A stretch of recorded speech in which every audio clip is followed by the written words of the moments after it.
apps can do a lot of cool things. You could order dinner, gamble on your favorite team, and track your health. You could even get a mortgage. One click and you can be approved. I'm not sure by who or what country they're in. You deserve more from the mortgage industry. At AnyMac Home Mortgage, we believe in the need for live human interaction during a very complex process.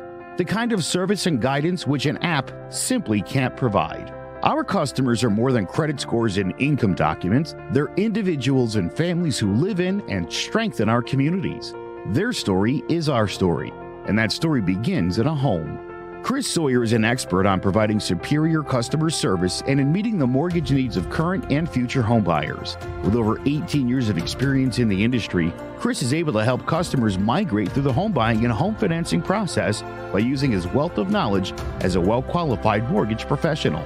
And best of all, Chris is located in Cromwell, Connecticut, where he has helped hundreds of clients in Connecticut, Massachusetts, and Rhode Island make their dreams of home ownership a reality. Visit chrissawyer.any-mac.com. Email him at csawyer@any-mac.com or give him a call, 860-878-8730. Chris Sawyer, NMLS number 39345, corporate NMLS number 338923. AnyMac Home Mortgage is an equal housing lender. American Neighborhood Mortgage Acceptance Company, LLC. DBA AnyMac Home Mortgage. Lo-Fi Direct. Connecticut First Mortgage Correspondent. License Lender. Broker number ML 338923. Massachusetts Mortgage Lender and Mortgage Broker License number MC 338923. Rhode Island License Lender. License number 201128110L. Call for additional details.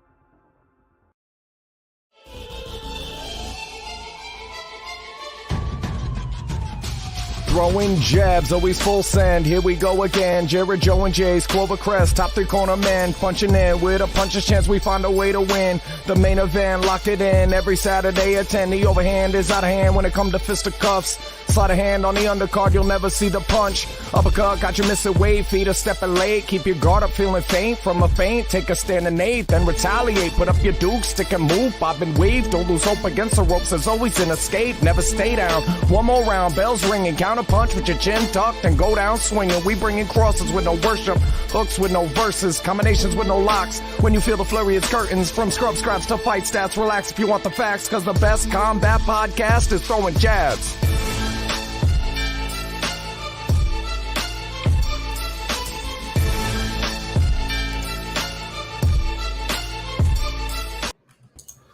Hello, ladies and gentlemen. Welcome to the Throwing Jabs Combat Sports Podcast. I'm Big J, joined by Joe Guy and Jared Jones. We got a lot to talk about. We got a fun Who You Got. We got a UFC fight night. Holly Holm getting back into the octagon tonight. That should be a fun one. We'll talk about that. But first, we got to recap last week.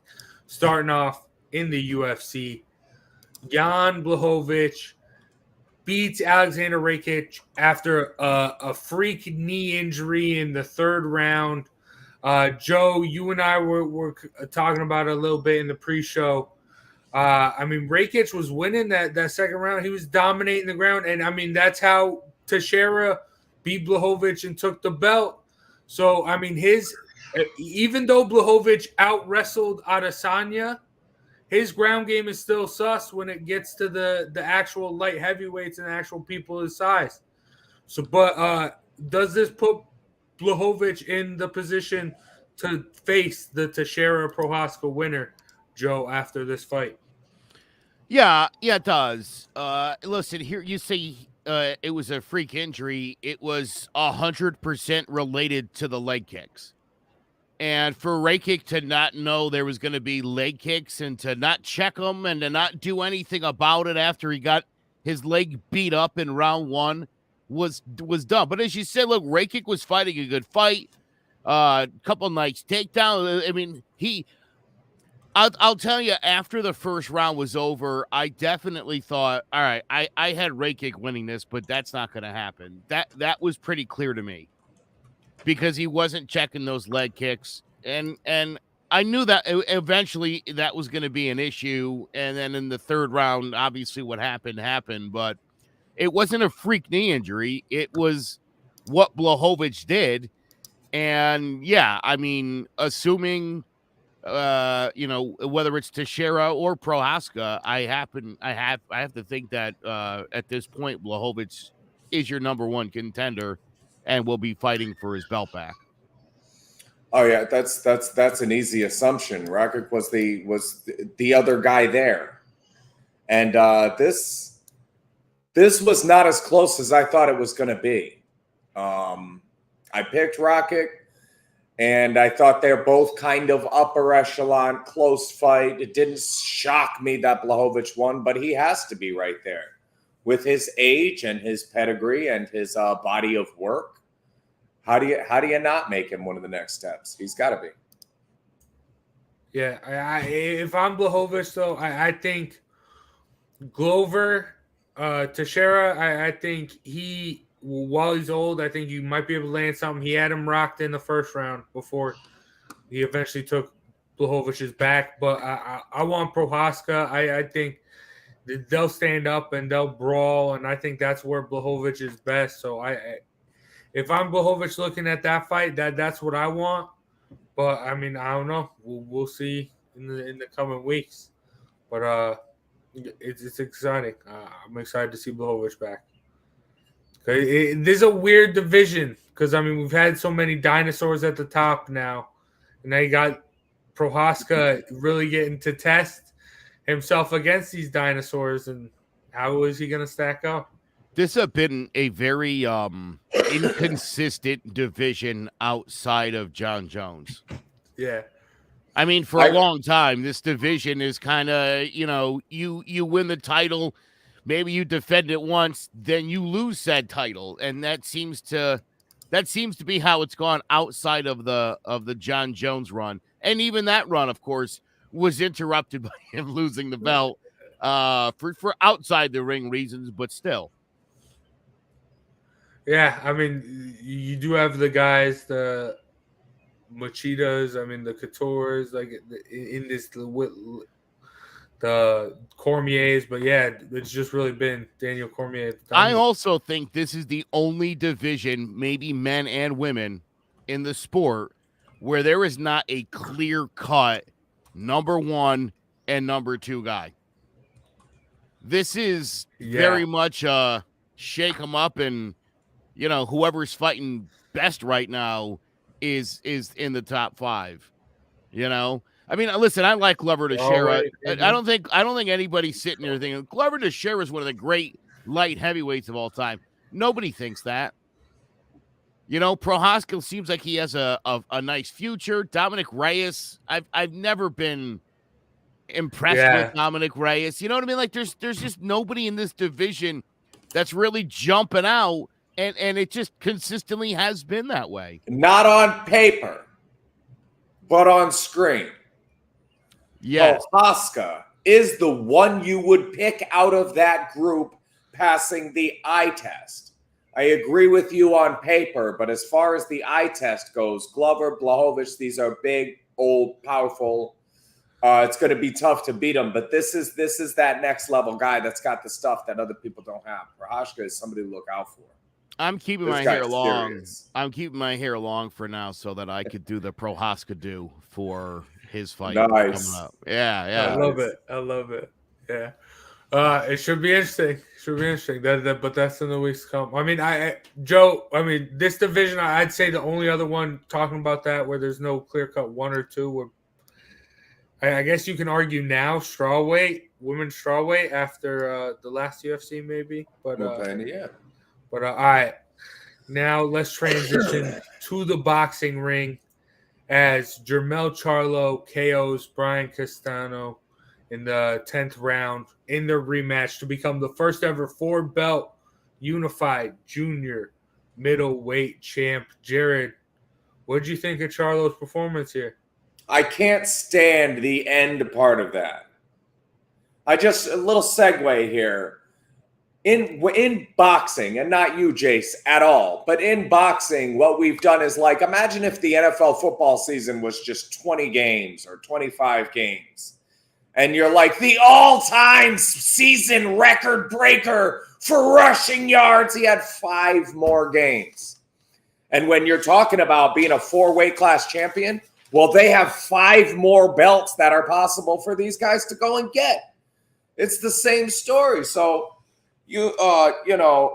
lineal, unified. Those are the words I like. Intercontinental. Super world. gold. What kind of, yeah, so, come on. Intercontinental world? What's the other world look like? Right? What was it? Mesopotamia. Is that what? Is who's the king? Who's the champion of Mesopotamia right now? That's what I want to know. Which world? How many worlds are there? Roberto Duran said when they came out with a second one. How many worlds are there? You've got a world champion and an intercontinental world champion. So one of the continents doesn't count for that guy. The other world champion is just part of the. Maybe that belt comes from Antarctica. Yeah. Comes from the space. Yeah. I'm the Space Force champion. Pound for pound space king. Anybody wants to fight, get your mask ready. As soon as he started talking, I immediately agreed with his statement that after all the rest of that, the unified junior middleweight champion class. I mean, blah. You know, because there are people that actually did it in. Oh, yeah. Right? And so this is just sort of bastardizing those accomplishments because, yeah, the unified middleweight champion. There were Henry Armstrong and Sugar Ray Robinson stand out to me the most. One of those we'll talk a little bit more about later. Spoiler alert. But these are guys that there were only 8 pure weight classes. When you're moving a weight class and you have everything from 110 pounds to 220, 250, 280, and there's only 8 weight classes, it reminds me of Lombardi. You know how many plays his playbook had? You ever seen an NFL playbook nowadays? This Lombardi ran 8 plays, and he ran them the other way too. Run it again. So when these guys jumped a weight class or got a belt, it's because at that weight, they were the greatest fighter on the planet. And I'm not making that argument for Charlo. But the fact is, he won me over during this fight.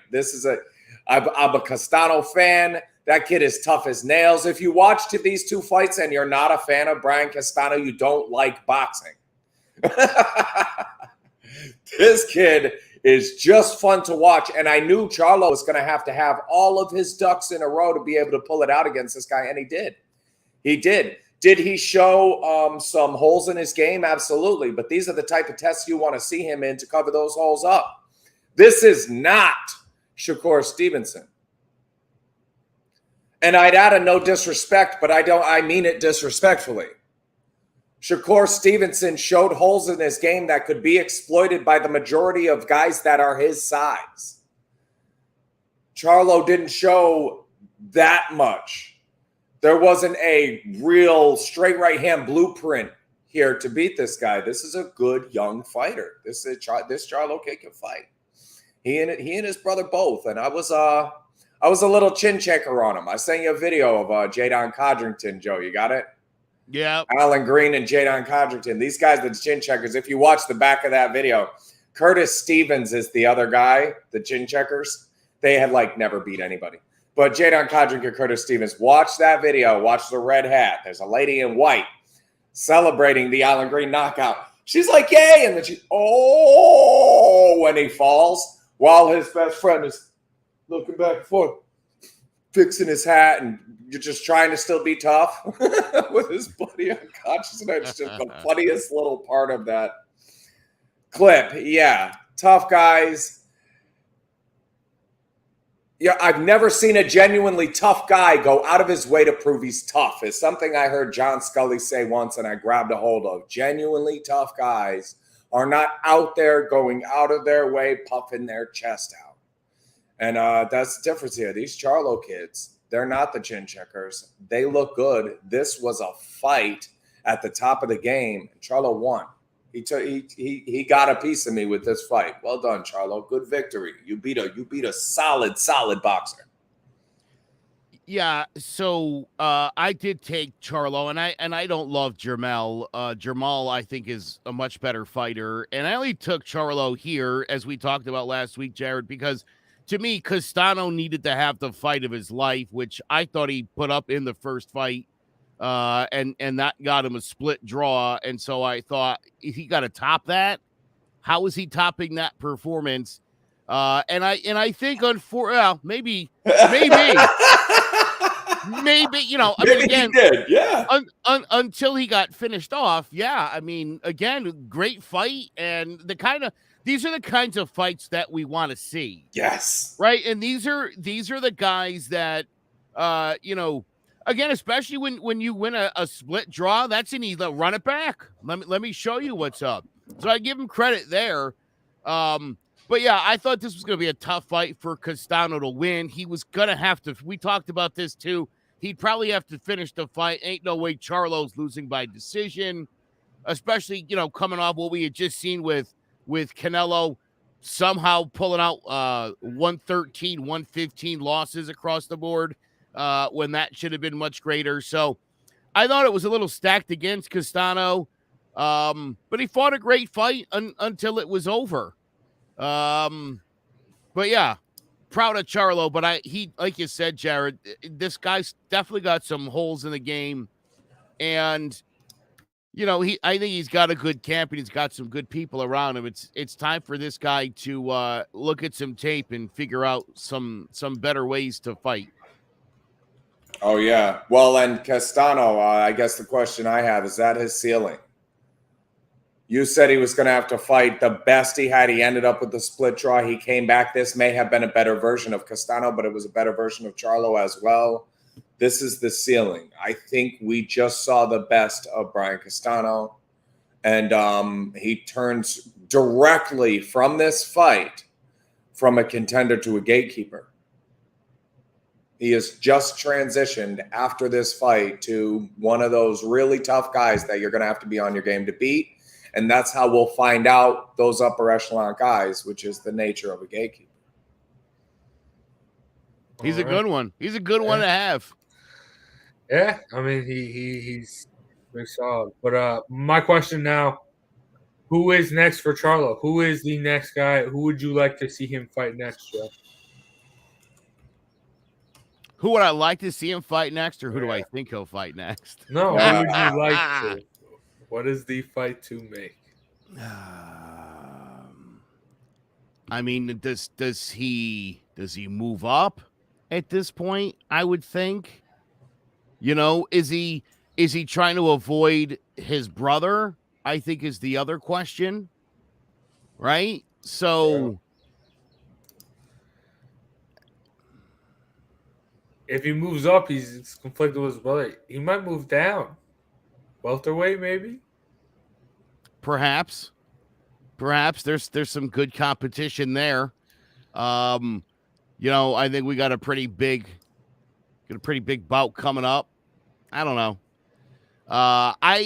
Where this dude is right now, I think if he's fighting one of the big boys, one of the bigger names, I think Jermel's in trouble. Oh yeah. That's my other thought. I don't know if he's ready to get in there with the Stevensons and the Haneys of the world. I don't. Don't move up. Yeah. Yeah, don't move up. I like the towering inferno, Sebastian Fundora, for Charlo next. He's like 6'7". He's 19-0-1. Have you seen this kid? Yeah, you've talked about it before. Yeah, I think Fundora is what do you call an explorer you enjoy yourself with? Fundora. So he just beat Erickson Lubin, barely. Very, very close fight. Ended up stopping him. Got past Sergio Garcia, who was 33-0 at the time. The problem with Fundora versus Sergio Garcia is a cute fighter, let's say. And he had to turn into this full force forward volume fighter. Castano beats Fundora. Charlo may not. Styles make fights. This kid's big. He's powerful. He's undefeated. 19-0. And honestly, after this fight on BoxRec rankings with my little ELO system there, Castano moves to 3, Fundora moves to 2. So that's by the numbers. That's the next fight, Charlo Fundora. And man, that would be fun to watch. Fundora probably loses, probably by knockout, but that'll be fun to watch because they're giving each other something that they both struggle with the other style. All right, damn. Sounds like that will be a fun one. So make it happen, boxing. Let's go. But all right. We got a fun Who You Got coming up. But first, let's take a break and hear from one of our sponsors. Do you have a 401k and some savings for future retirement, but don't even know if it's enough to live off of? How much is enough? How often are you thinking about it? The team at JPEX Financial Group can help set your mind at ease. We specialize in creating strategies in the planning and managing of your financial, educational, and investment needs. We help clients pursue their investment goals with sound financial strategies. You deserve a personal, tailored plan. Lasting, meaningful, and open relationships are the foundation of our practice. You've worked hard for your money and should feel confident in your investment choices as you make decisions for your financial future. Your goals are our goals. We are dedicated to your needs and hopes for your future. Visit our website and give us a call at 860-430-5397. Securities offered through Raymond James Financial Services, Inc., member FINRA, SIPC. Investment advisory services offered through Raymond James Financial Services Advisors, Inc. JPEX Financial Group, LLC is not a registered broker-dealer and is independent of Raymond James Financial Services. JPEX Financial Group is located at 78 Eastern Boulevard, Glastonbury, Connecticut. All right. Who you got? Top 5 dare to be great moments. Our boy Jared came up with this one. Joe. Oh, there he is. Jared, I'll let you kick us off. It's your Who You Got. Top 5 dare to be great moments. Let me first destroy your top 5s. I hope. Okay. Actually, I hope not.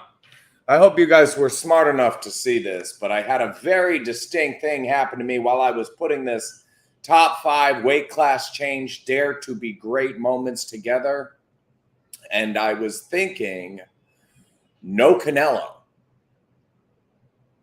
No Canelo Alvarez. Please don't put him on your list because if he wins, you're like, Bivol, who's going back to that fight and thinking Bivol was that guy? Did you really sit there? He's only on this list because he lost. If you put him on this list, it's only because he lost. I want people on this list, win or lose, they dared to be great. They made that jump.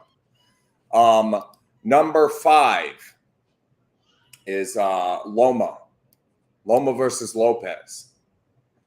I've got at number 5. At number 4, Roy Jones versus Ruiz, coming up all the way. Number 3, as much as I hate it, is Conor McGregor versus Nate Diaz. He was going to come up and fight. I can't come up with the guy's name for the title. Sunsao. And then ended up jumping 2 weight classes. Now, Dana even came out and commented after that they couldn't get GSP to jump up 1. And Conor jumped 2 to make the fight. It was a dare to be great moment and lost, but it was one of those moments, win or lose. I've got number 2 is Israel Adesanya. Again, win or lose, you were going to leave and say, dared to be great. And number 1 is a guy, personal friend of mine. And the only one on this list that I could come up with that moved down, Chad Dawson, when he fought the pound-for-pound king Andre Ward and couldn't get him to come up, instead cut weight and went back down to fight him. I love these because you said earlier this Castano-Charlo fight was what we want to see as fans. And that's kind of what this Who You Got was about, is shining some light on guys that went out there and did it because they wanted to be the best and gave the fans what they are looking for in this game. When you look at Chad Dawson coming down to fight Ward, and he put himself in danger. He put his career in peril. Conor McGregor, who cares? Sun Tzu had an injury. Conor comes out, oh, fuck him. That guy doesn't want to fight me anyways. Nobody's going to say anything. Nobody's going to be like, oh, you should have jumped up 2 weight classes and fought Nate Diaz. Nobody's going to hate on you for that. Roy Jones at heavyweight? Like, who's going to be sitting around and going, oh, yeah, but he never beat any heavyweights when his career's over? No, he did that because I want to be the greatest.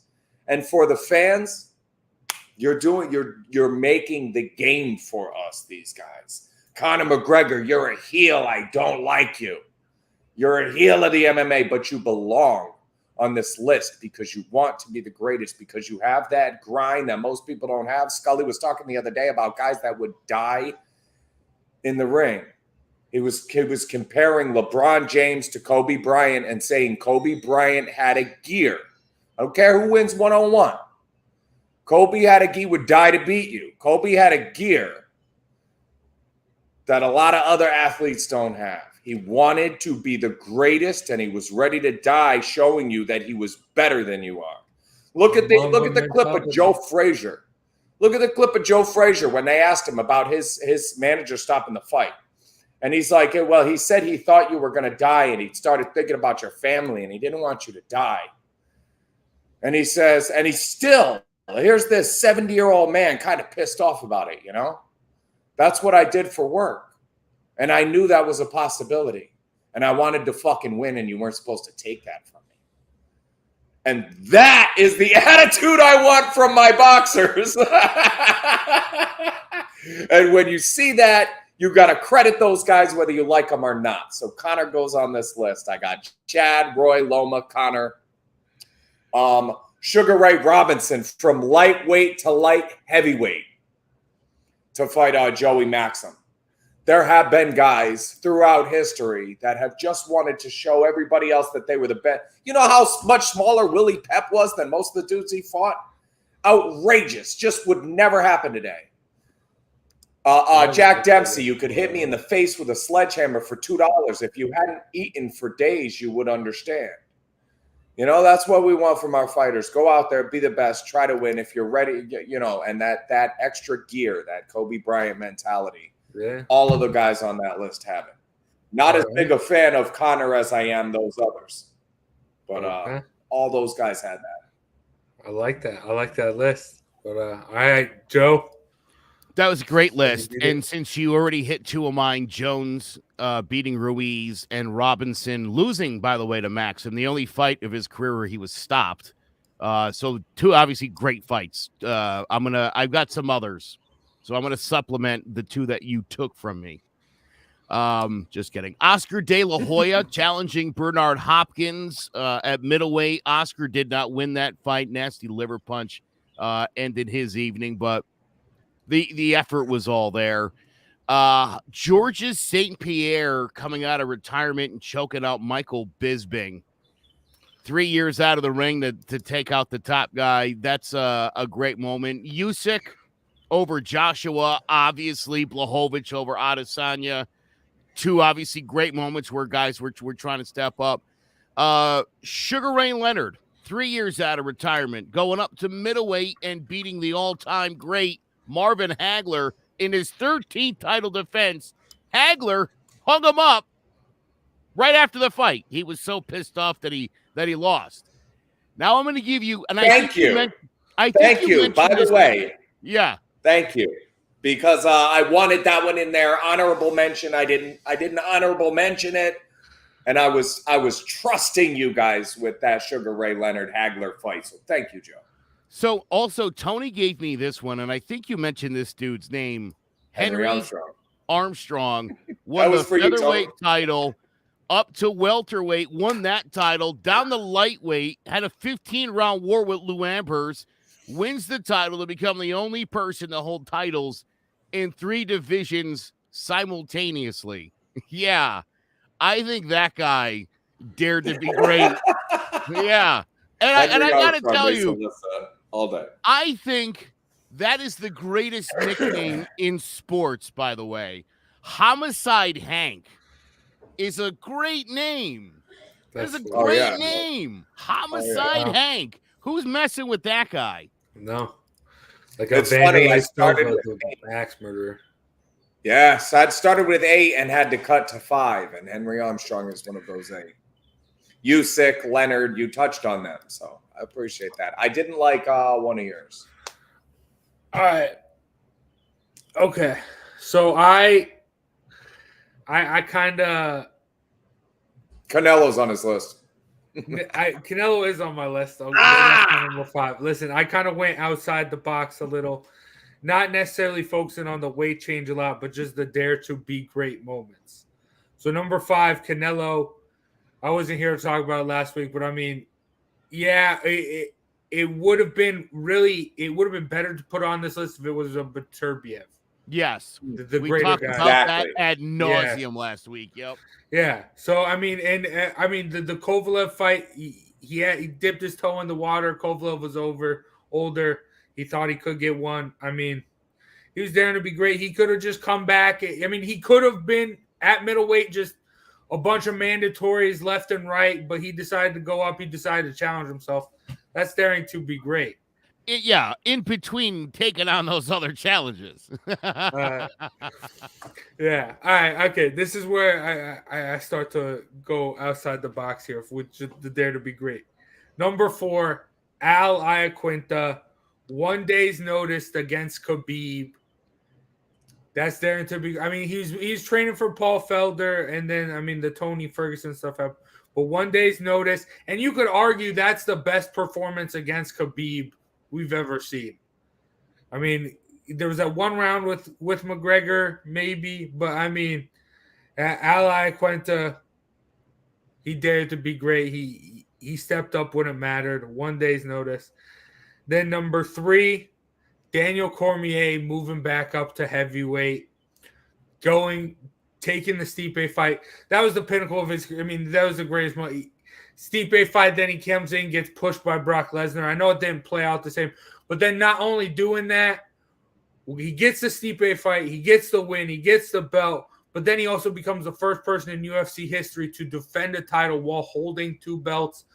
Quick turnaround with Derek Lewis. I know that wasn't the greatest fight, but that's still going to go down in the history books because of Daniel Cormier moving back up to heavyweight. And it sucks that he will forever have that John Jones asterisk at light heavyweight because I mean, if he would have stayed at heavyweight, look at what he could have had. He could have go down as one of the greats at heavyweight.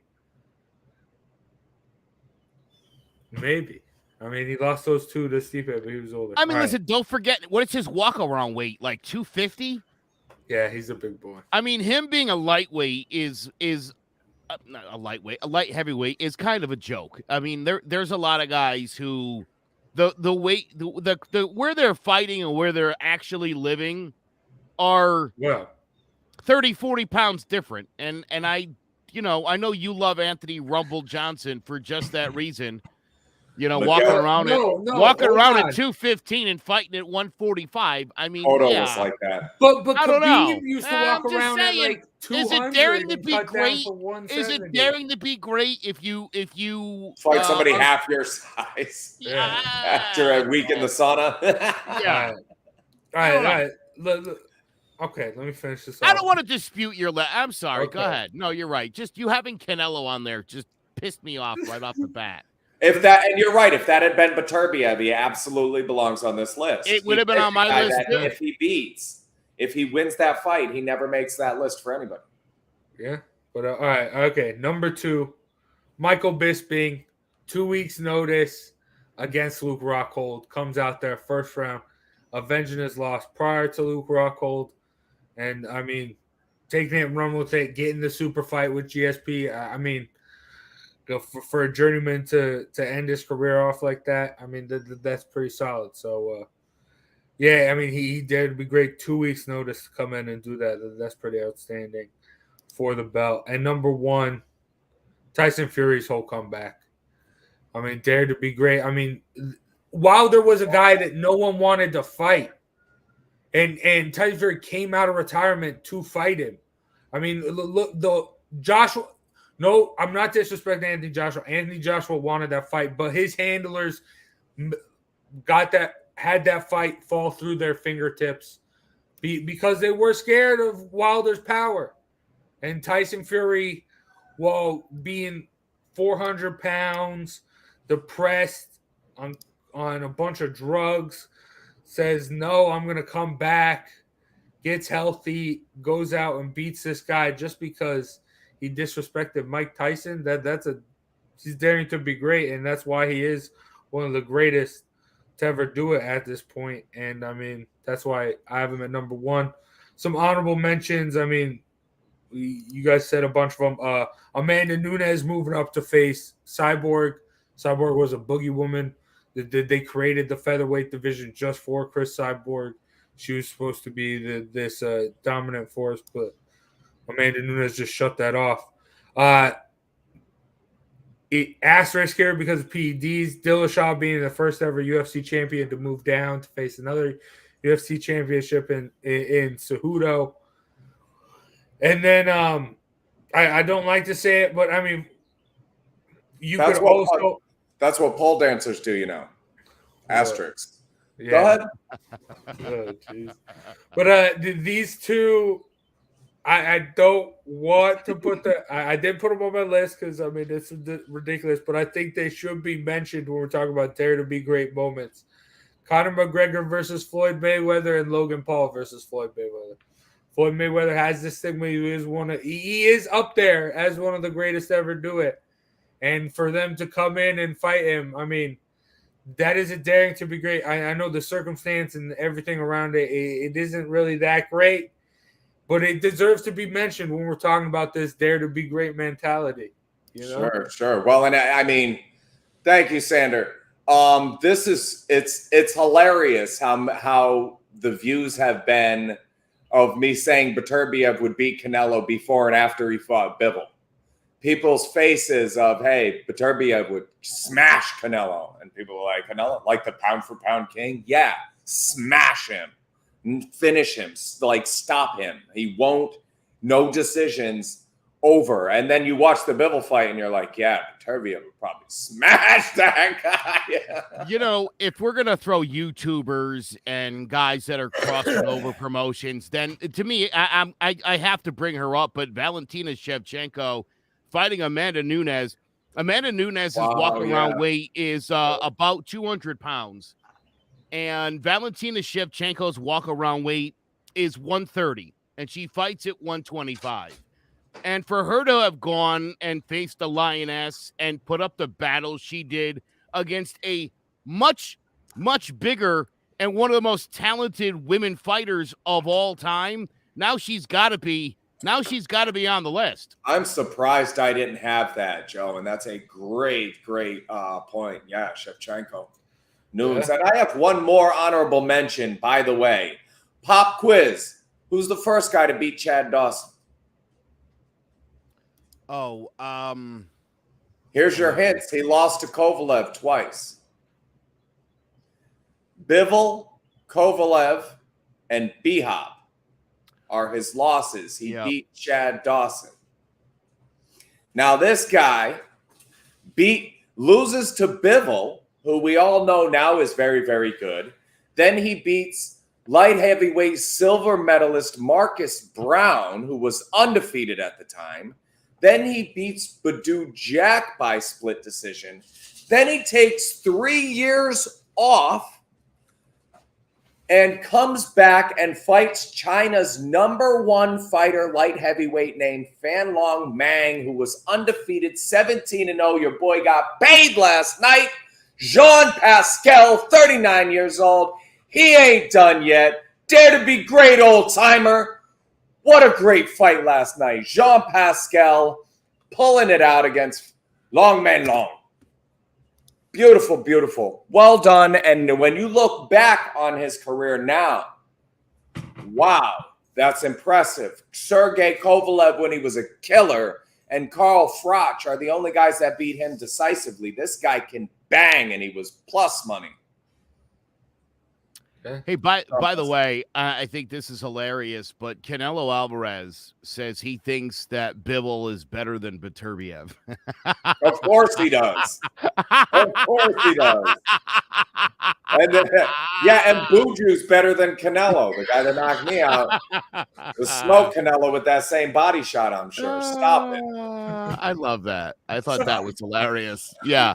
And by the way, can we assuming, and I know Beterbiev is going to destroy Joe Smith, can we get Bivol and Beterbiev now, and figure this whole thing out? Because yeah, I like Bivol. I know Beterbiev is probably a little bit better, maybe even a lot bit better, but that's a fight I would love to see. Picture Canelo just with 10 more pounds of weight and bone density and those other things. I think Beterbiev might be just a hair sharper. And pound for pound, Canelo, these guys are two of the strongest guys in the game. But Canelo couldn't do things because of his size that he thought he was going to be able to do that Beterbiev will be able to do. Yeah. But, all right. And Mike, he's better than Berlanga. Yeah, seriously. Anybody who beat me is the world champion, unless unless I win. They're the greatest. Everybody who ever beat me is the greatest. He said Bivol's better than Beterbiev. I didn't see that yet. It's funny though. It strikes me as funny.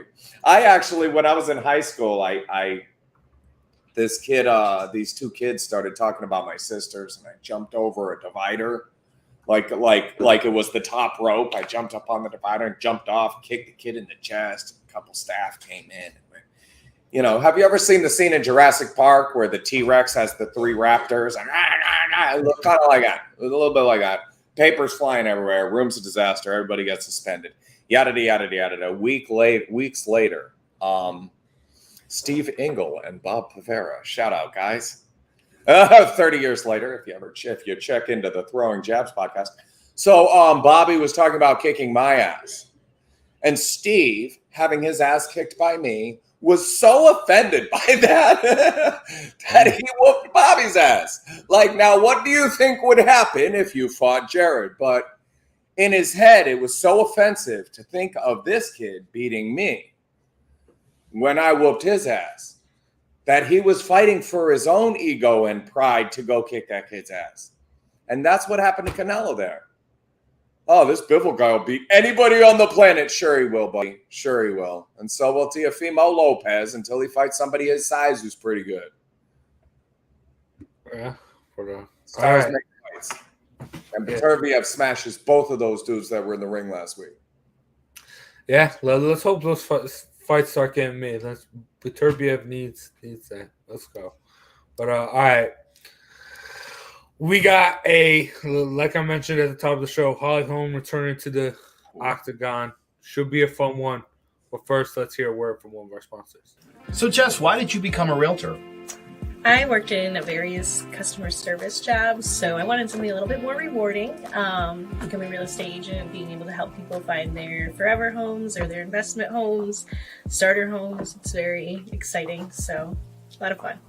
Now, you've gotten off to a really good start in your real estate career. What has been the most rewarding part of this for you so far? Helping people, especially like first-time home buyers, finding their first home. They're so excited. I'm so excited to help them. So it's a nice, rewarding part. What is it that you think makes you different than other real estate agents?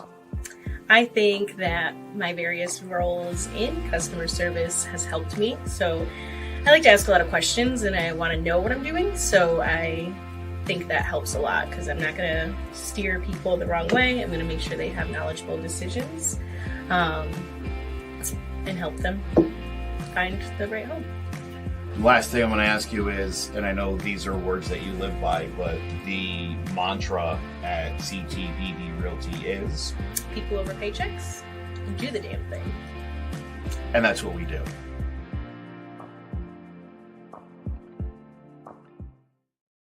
Saturday night UFC Fight Night 206 features a women's bantamweight bout in the main event between former champion Holly Holm and sixth-ranked Caitlin Vieira. Let's break it down. Ketlen Vieira is 30 years old. She's 5'8" with a 68-inch reach and a record of 12-2 with 2 knockouts and 4 submissions. From Manaus, Amazonas, Brazil, Vieira took up Brazilian Jiu-Jitsu and Judo at the age of 12, going on to win the Brazilian National Wrestling Championships before transitioning over to MMA, where she made a professional debut in October of 2014 with a second-round knockout of Juliana Letit. She won her next 5 with 1 knockout and 3 submissions before making her UFC debut 2 years later with a close split decision over Kelly Fastholz. She followed it up with a unanimous decision over Ashley Evans Smith in a second-round arm triangle choke submission of former Olympic silver medalist Sarah McCann. In March of 2018, she edged out Kat Zingano with a hard-fought split decision. However, 3 months later, she suffered her first loss when she took on the dangerous and hard-hitting Irene Aldana before getting knocked out cold by a thunderous counter-left hook at the end of the first round. After having several proposed matches canceled for visa issues, she returned on September 27, 2020, scoring a unanimous decision in a back-and-forth slugfest with Sahara Eubanks. But 4 months later, she missed weight and was fined 20% of her purse, which she took on former Invicta bantamweight champion Anna Kunitskaya, losing via unanimous decision. In November of 2021, she bounced back with the most significant victory of her career when she took on Miesha Tate, using her reach and slick counter-striking to overwhelm the former bantamweight champion en route to a convincing unanimous decision victory. An aggressive pressure fighter, Vieira possesses heavy hands and world-class wrestling skills, averaging 3 punches per minute while boasting a near-perfect 90% takedown defense. Holly Holm is 40 years old. She's 5'8" with a 70-inch reach and a record of 14-5 with 8 knockouts. From Albuquerque, New Mexico, Holm, a naturally gifted athlete, got into combat sports at the age of 16 when her cardio kickboxing instructor recognized her potential as a fighter.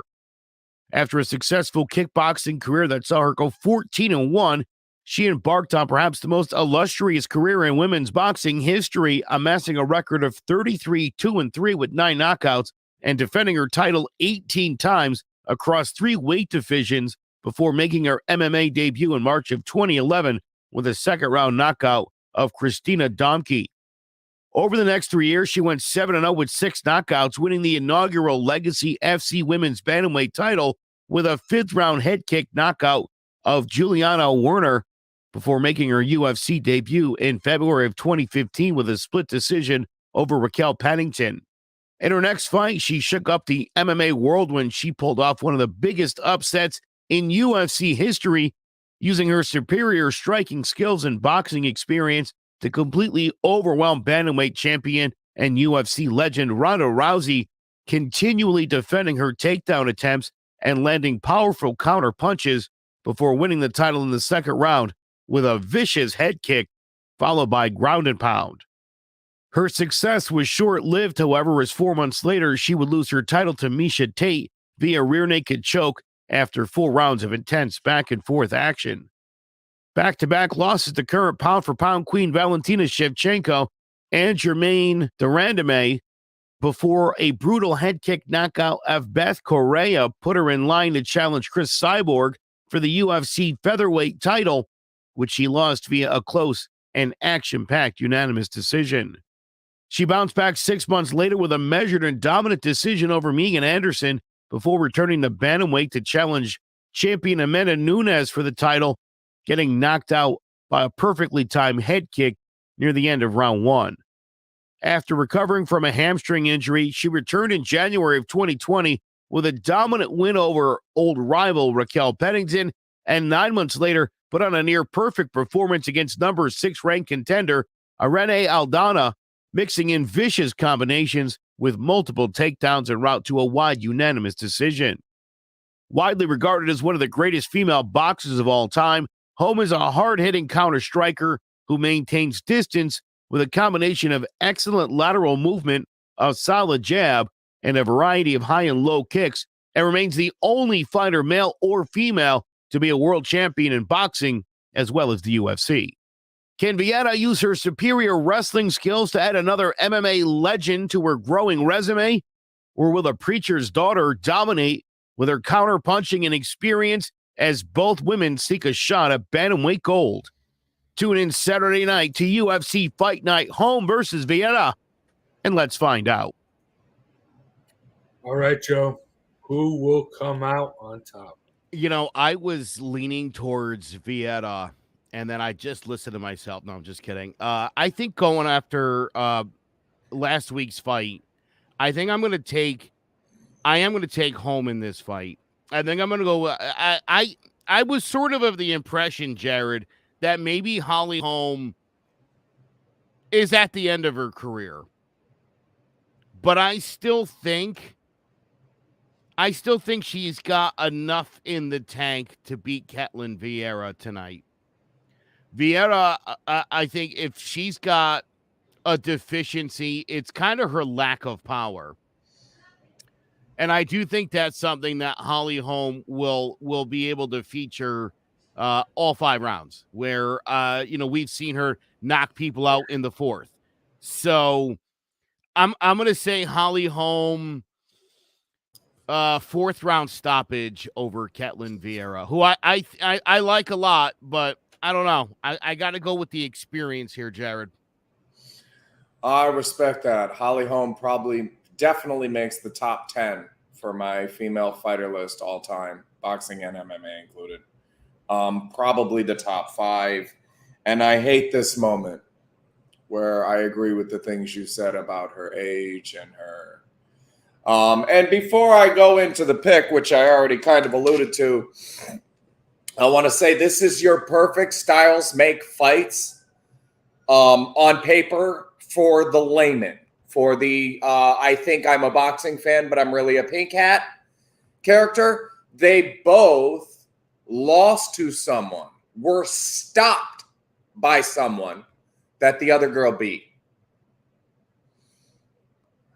Miesha Tate stopped Holly Holm, and or Miesha Tate, stopped Holly Holm but lost to Vieira, and Holly Holm beat the girl that knocked out Aldana. Aldana.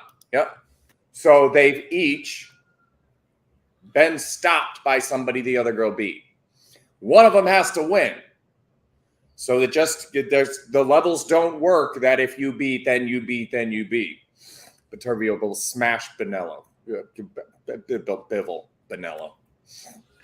We'll get back to that. All of that said, I hate this. The Chad Dawson, Jean Pascal fight that I touched on earlier, that I was like, why are you flying to his hometown to fight him? You're both undefeated. You're both draws. Why do that? Dare to be great. But here I am picking the other person that's not the one that I like. That's not the one I grew up with. That wouldn't make my top 10 any list at all. But ought to be able to do to Holm what Miesha Tate did. I've seen it's not the hands, it's not the feet, it's not the age, it's the lateral movement that I've seen lose just a hair for Holly Holm. She seems like she's a little bit easier to cut off than she was younger in her career. And this isn't a girl. Ronda Rousey made the mistake of trying to out kickbox Holly Holm like a complete idiot. And I don't think Vieira does that. I don't think she's under some delusion that she's going to take a 26-time boxing world champion and stand in the center of the ring and trade hands with her. It's just delusional. And I don't think she'll be that. I think she'll go in, she'll be younger, she'll be stronger, she'll try to maul Holly and win more of the rounds if it goes to decision and get the stoppage if it doesn't. Holly is more of a puncher's chance here. I give her 35-40% chance to win. But keeping it on the feet and keeping the distance she needs to be effective, she's not going to be able to do it the whole fight. She better be able to handle this young girl. And this is a young lioness type. She reminds me of Suarez, who I know you love, Jace. They're just young, hungry, and here they come. I think she beats Holm. I'm taking Vieira for the upset. See, this is a heart versus head matchup for me.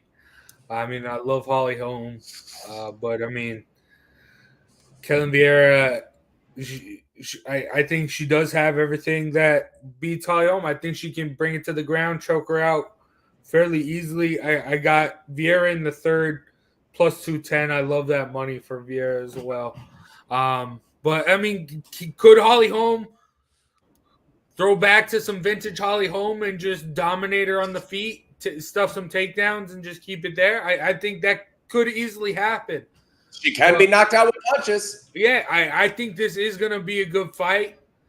But I do see, in the end, Vieira just eventually getting it to the ground. I think this is just – I know Holly Holm has been a staple in this division for so long, but I think this is sort of kind of like a crossroads fight here. I think Vieira is someone who deserves a lot of respect in this division and deserves to be at that top, fighting for the belt. I know she's had some bumps along the road, especially recently, but I mean, I think she deserves to get in that mix. And I think this is going to be a good stepping stone for that. I had somebody ask me what they should do for a mixed martial art. I want to get in and I want to be able to protect myself. And if it's real life application and not just discipline and colored belts that you're looking for, sorry, then it's probably jiu-jitsu or boxing. And he said, what's the difference and how do I know which one I want to do? And I came up with something very profound about snakes. If you're familiar with the difference between a rattlesnake and a boa constrictor and can figure out which one of those you would like to be in a fight, then you can figure out whether you'd like to do jiu-jitsu or boxing. Right? And that's what we need here. And I'm taking the boa constrictor. Now I'm a boxer. I like it. It's prettier. I can't get in tights and grapple around with you guys. It doesn't appeal to me. I don't like it. I want the space. A phenomenal jab. Why? Because you stay out there. I want the space. So that's what fits my mental more is that rattlesnake. But if I have to bet on one or the other, man, I've missed punches. I've missed punches and ended up out of my element with people who knew what they were doing more on the ground. And it's a nasty place to be. Whereas for them, they're avoiding the rattlesnake. You miss. That's your attack. Whereas the other one is just so slow and plodding and slowly just puts you to bed. I'd rather be the boa constrictor than the rattlesnake, even though in real life I've went the other direction. It's the closeness that did that to me. And in this fight, can the rattlesnake land that one? Yeah, absolutely. But I'll take the boa. Overall, I'm going to take the one that's slow and plodding because you're going to have to knock this girl out to beat her, Holly. I don't think you can stay on your feet and just win every round. Sooner or later, she's going to maul you. And we're going to figure out, if it's a Miesha Tate over again. Can she choke out Holly Holm a la Miesha Tate? She looked like she was okay with Miesha Tate on the feet, on the ground, all the places. Could she do that same thing to Holly? Absolutely. And if she fights like that, go in at her, take her up against the fence. Don't try to, you double jab your way in, little right hand, then go for a leg. Nope. Maul her. Like you're 10 years younger and just mauling an old lady. And that's how you win this fight. Well, I do think it should be a good one. I expect Holly to lay Vieira up on the feet a little bit, play a little bit. I do expect it to be. That's why I have it ending in the third. I do expect it to be a little bit of a back and forth, but eventually I love that analogy, the rattlesnake and the boa constrictor. I love that, Jared. But, I'm going to go with the boa constrictor as well to get it done. But I'm excited. It's going to be a fun one. It's going to be a fun one. And it's really the only one. Not a lot of fights this week. But building up a bunch of you. I'm excited for it. We talked about it a lot at the beginning of the show. Teixeira Prohaska. That's going to be the next pay-per-view. So that's going to be a fun one. And you know where to be the morning of that pay-per-view right here. By the way, quote of the week from Khabib Nurmagomedov, talking about Oliveira and Makhachev fighting. He's insistent that Makhachev is going to go in there and roll over Charles Oliveira. But the quote he said was, in talking about what they do as opposed to what Oliveira does, he said, if Sambo was easy, it would be called jiu-jitsu. Oh, jeez. I love Khabib. That was great. That's fantastic. Yeah, great. Oh, and fight of the night, bro. We've got to all have the same one, right? Can we just go 1, 2, 3? Michael Pereira and Santiago Ponzinibbio. Yeah, it's gonna be a banger. Can't wait. Oh man, that's gonna be great. Very, very fun. But yeah, fun night of fights. Main event, I think, is gonna be great. But make sure you tune in next week to where we recap what goes on tonight and preview the other fights coming up next week. So stay tuned. And big shout out to JPEX, Jess Rydell Realty, and Annie Mac Mortgage for sponsoring today's episode. And make sure you check out Clovercrest Media for a bunch of other clovercrestmedia.com for a bunch of other great podcasts. So stay tuned next. Round Robin Puncher's Chance. Gonna post it on the website. Don't have it together yet. All plus money. 5 different sets of plus money. We're going to round robin for $26 and get paid today, guys. Let's do it. All right. It's scrolling across the screen right now. Make sure you stay tuned for our socials for that. Throwing Jabs on Twitter, Throwing Jabs Podcast on Facebook, YouTube, and all that, as well as check out Clovercrest Media on all the socials as well. For myself, Big Jace, Joe Aguirre, and Jared Jones, that's going to do it for the Throwing Jabs Podcast. We'll see you next week.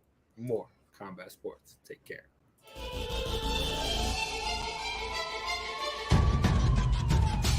Throwing jabs, always full send. Here we go again. Jared, Joe, and Jay's Clovercrest, top 3 corner man, punching in with a puncher's chance. We find a way to win. The main event, locked it in every Saturday at 10. The overhand is out of hand when it comes to fisticuffs. Slide a hand on the undercard, you'll never see the punch. Uppercut, got you missing weight, feet are stepping late. Keep your guard up, feeling faint from a feint. Take a standing 8, then retaliate. Put up your duke, stick and move, bob and weave. Don't lose hope against the ropes, there's always an escape. Never stay down. One more round, bells ringing, counter punch with your chin tucked and go down swinging. We bringing crosses with no worship, hooks with no verses, combinations with no locks. When you feel the flurry, it's curtains. From scrub scraps to fight stats, relax if you want the facts, cause the best combat podcast is Throwing Jabs.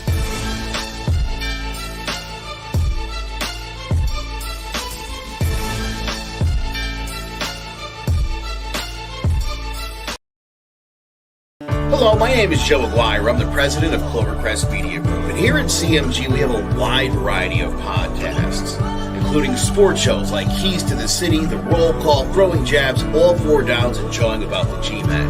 And great true crime shows like Sticky Week, Crimes and Consequences, Ivy League Murders, and Bird, the unsolved murder of David Eichmann. You can find all these podcasts and so much more by visiting clovercrestmedia.com.